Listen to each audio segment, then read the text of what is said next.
Menikmati masa muda beda tipis dengan menghancurkan masa depan.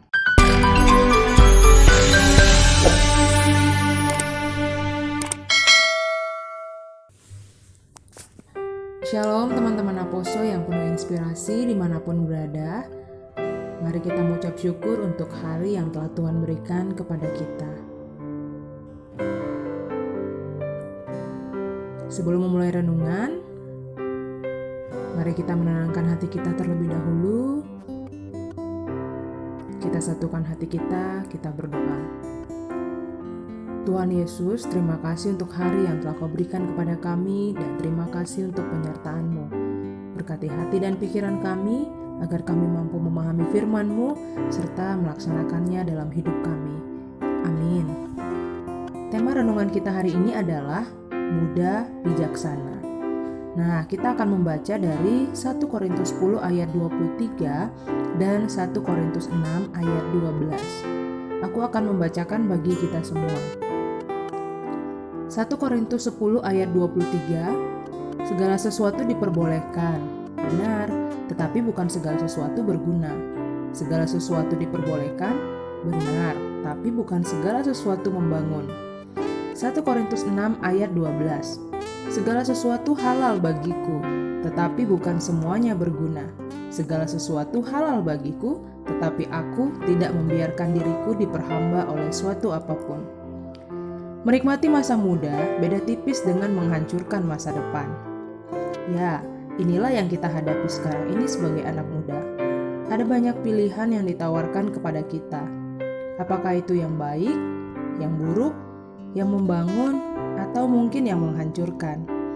Eksistensi diri pun menjadi salah satu hal yang penting bagi anak muda, atau yang kita kenal juga dengan kata viral. Banyak contoh yang sudah kita lihat. Ada yang viral karena kebaikannya, kreativitasnya, tapi ada juga yang sengaja menjadi rusak untuk viral. Dan yang paling mengejutkan lagi, slogan "Jadilah dirimu sendiri" lama-kelamaan bergeser menjadi "Hidup semau gue" atau "Terserah aku".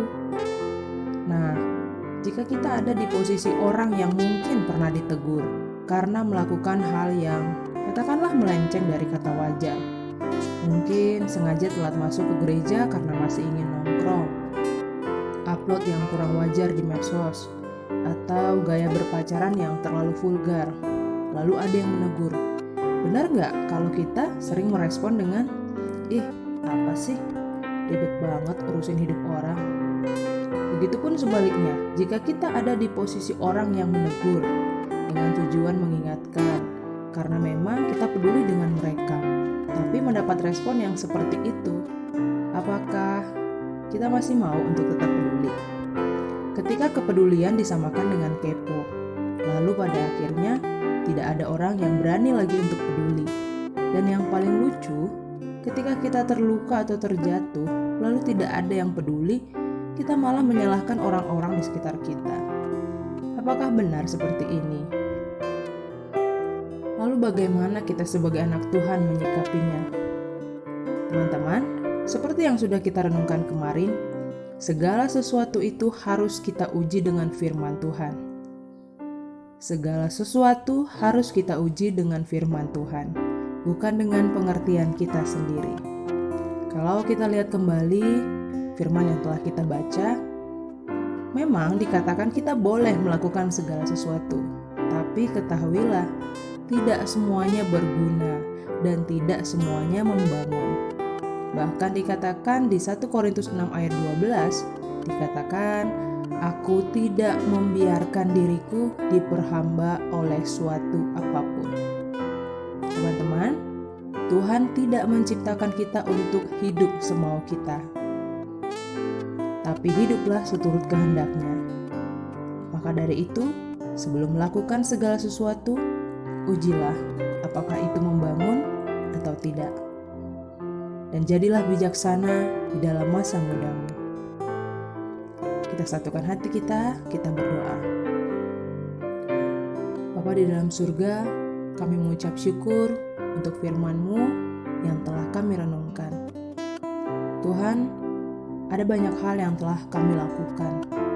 Ada banyak hal juga yang telah kami coba di dalam masa muda ini Tuhan. Kami tahu ya Bapa, ada yang mendatangkan kebaikan, namun ada juga yang mendatangkan kehancuran dalam hidup kami. Tuhan, berikan kami kekuatan agar kami bisa mengatakan tidak untuk hal-hal yang jelas-jelas mendatangkan kehancuran bagi kami.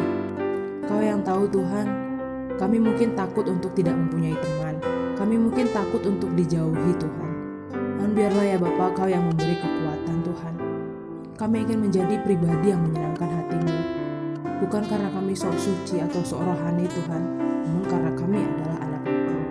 Terima kasih banyak Tuhan Yesus. Dalam tangan-Mu kami serahkan seluruh kehidupan kami. Amin.